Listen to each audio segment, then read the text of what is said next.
అలాగే చూడండి Koyambedu bus stand, ఇది చెన్నై కోయంబేడు బస్ స్టాండ్. ఎంత రష్గా ఉందో వరుసగా మొత్తం తమిళనాడు బస్సులు ఇవన్నీ వస్తున్నాయి. ఇంకా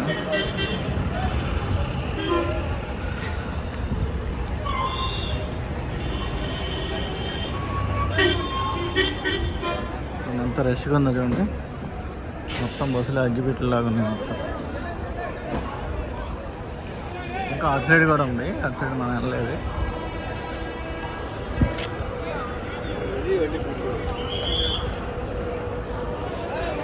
ఎలా ఉంది రష్. ఎప్పుడు ఎక్కడికి వెళ్తారో తెలియదు, బస్సులు మటుకు ఫుల్గా ఉంటాయి. ఎక్కడికి వెళ్తారో ఎవరి దగ్గరికి వెళ్తారో తెలియదు. ఇక్కడ కానీ తెలంగాణలో పెట్టినట్టుగా ఫ్రీగా పెట్టారంటే బస్సులు, ఇంకా అసలు బస్సులు తోలే వాళ్ళకి వాసిపోద్ది అనమాట.